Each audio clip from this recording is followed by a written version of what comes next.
Hey guys, so tonight I'm taking a look at an A1 Mini that is having an issue every time it tries to start a print. It goes to unload filament, which obviously it shouldn't be doing. I've taken a look at it and it appears half of the filament runout sensor is faulty.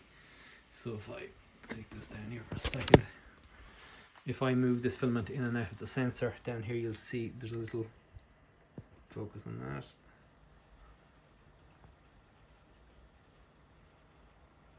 The green light indicates it's sensing filament, right? So if I pull the filament out, it goes off, push it back in, it sees it. So that part of the sensor is working perfectly fine.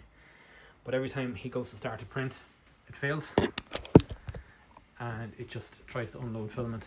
I took the sensor of my own A1 Mini and swapped it onto it to see would that fix it, and it did. So what we've actually gone and done is ordered up a replacement in an entire unit. We've ordered in 3 parts. So this upper part, this lower part, and the actual cable and ribbon sensor itself that goes back into the back of the unit. So tonight I'm going to take a look at replacing that unit, and it's relatively straightforward. 2 bolts here on the top, that'll remove this piece. You've got 4 bolts here holding down this USB-C cable that is powering up the extruder head, and once you have those off, you're going to need to pop off this rear cover. And with this rear cover off, you'll see the control board at the back here that has all the connections for all the other sensors and stuff on the head. So we'll make a start. We're going to cut the filament first and pull this up out of the extruder. Okay. 2 bolts.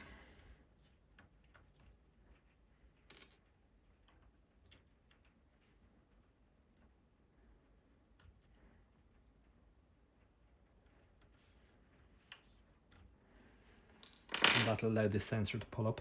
Now the ribbon cable is connected to the side of it, so if it isn't broken, just be careful if you are trying to do this at any stage. You can lay it one side. We're going to go around to the back. And hopefully that's reasonably clear there. You want to get a blade put in at the back here. You can be careful, power off before we make any start on this.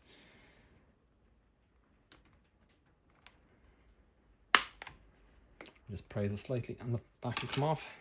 You want to get your small Allen key and open these 4.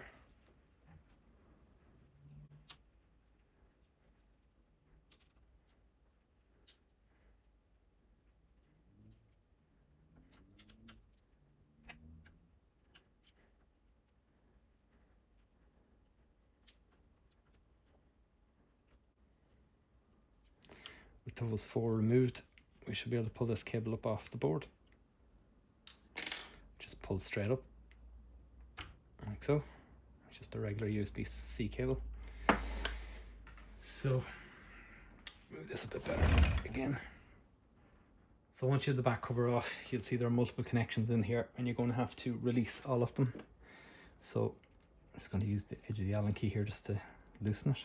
So just catch it, pop it off.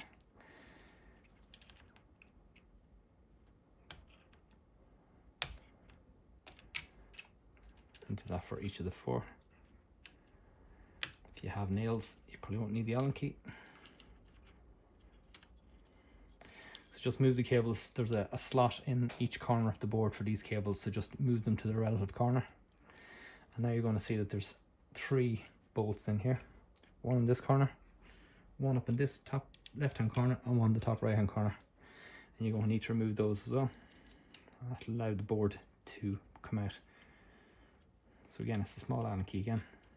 The 2 Allen keys that come with the A1 Mini are ideal for this. You don't need any other tools really.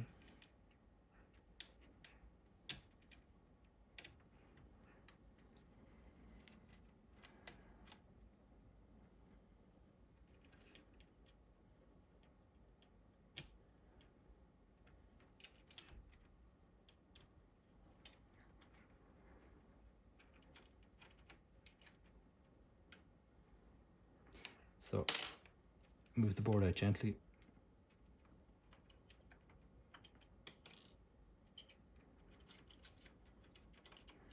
save your screws. So that's the board out. You'll see there's 2 more cables down here in the corner. We're not disconnecting those.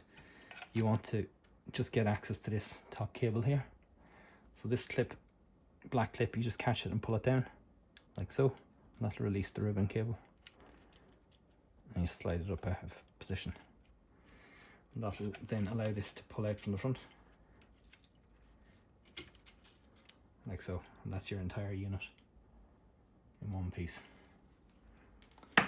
So we're going to have to assemble the new one and get ready to install, so bear with me a second. So these are the 3 parts that arrived. The top piece with the 4 holes in it, this side piece that goes on the bottom, and the actual ribbon and sensor itself. So we need to take the 2 screws off the old one.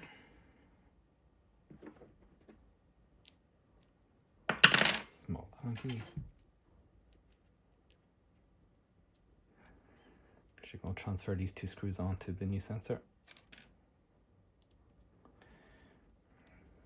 The actual AMS light hub here at this piece is fine, or the buffer, sorry I should say, is actually okay on this. But we're replacing all anyway, just to be on the safe side.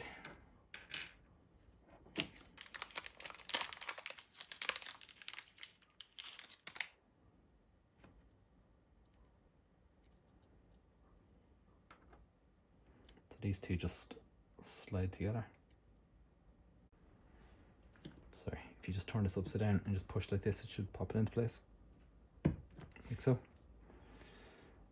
And that's your buffer assembled. That's working freely. So now we want to fit our new sensor. And these 2 screw holes simply align with the holes inside of the buffer.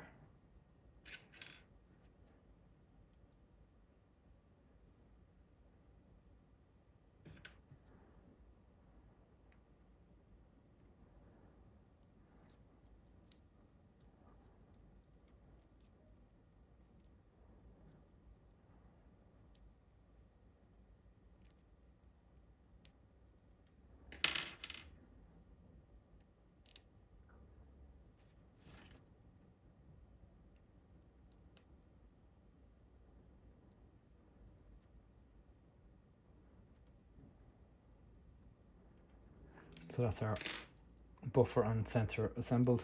We want to take off this tape off the back of the ribbon. It's double-sided tape to hold it in place. We want to line this back up like so. Press it down.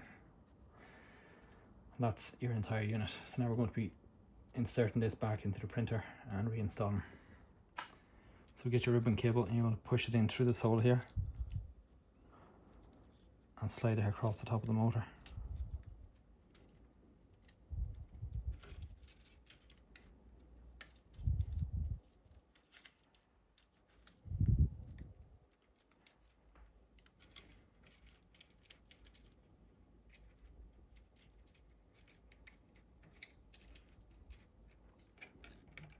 Once it's through, push this down into position. And that's us finished at the front. We can put these 2 screws back in.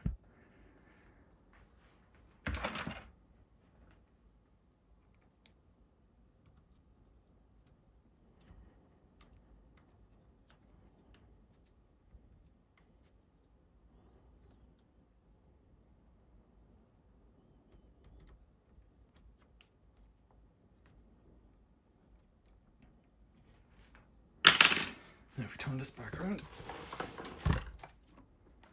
this little piece has fallen off, but it literally just sits on top of this, like so.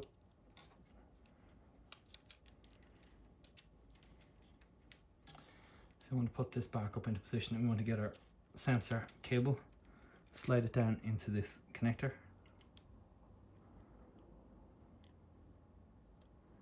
And once it's in, hold it down and press up the little black clip and just give it a little pull to see if it's connected, and it is. So that's good.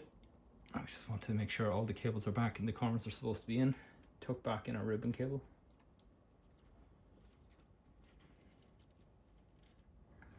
So all the cables back in their proper corners. This should sit in easily.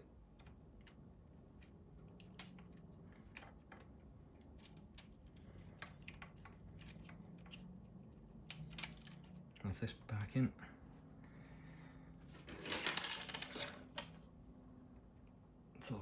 the bottom corner here with the screw.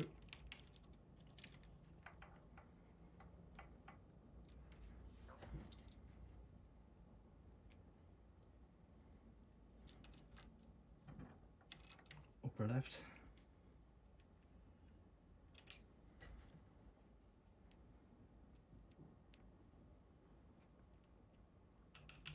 And the last one in the upper right. Just make sure they're all tight.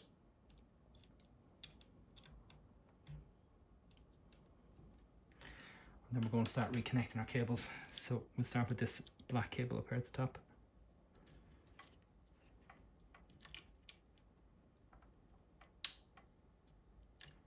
Once it's in position, the rest of them are fairly straightforward. It's the only awkward one. The rest of them have grooves that align it.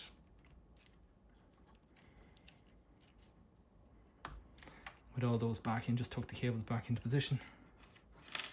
We get our USB-C cable and install at the top. You'll see there's a groove here. This groove has to fit into the channel here. And push it down into position. Just tighten up those 4 screws as well. So it's relatively straightforward, and hopefully it has solved the issue. And it definitely worked after I stuck my sensor onto it, so we should be in business. I think the total cost of parts for this was about €11 for the 3 parts. You realistically only needed the sensor, and that, I think that was like a £5. So it's not an expensive repair and relatively straightforward as well. So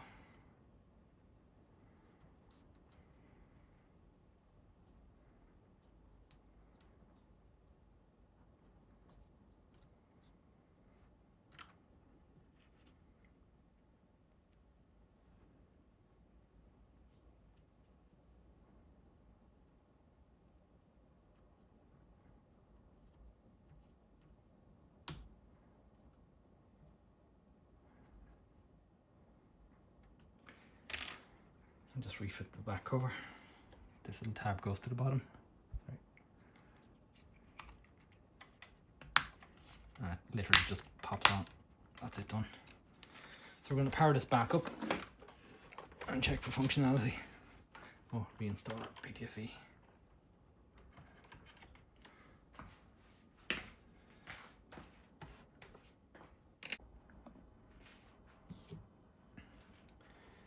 So if we go back here to filament and just check, push the filament down into it and see if we get the green light, which we do.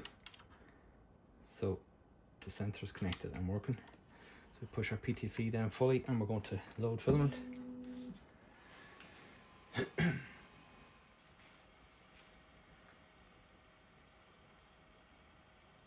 So before we carried out this repair, it would heat the nozzle, heat the bed, purge twice, which is what was kind of confusing because it looked like it was working, and then just as it was about to start the print, it'd go and unload the filament every time.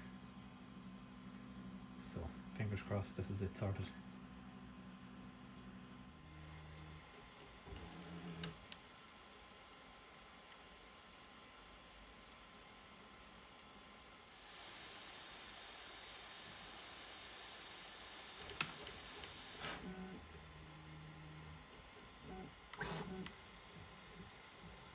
Okay, so that's done the trick. So previously it would go off and just start emptying itself, thinking that's something jammed in it. That's working fine. So, as I said, not the hardest job in the world to do. If I didn't have cameras and lights and stuff set up and in my way, probably 10 minutes max would have done the whole lot. So, any questions, drop them in the comments and I'll help if I can. Alright, thanks very much. Bye bye.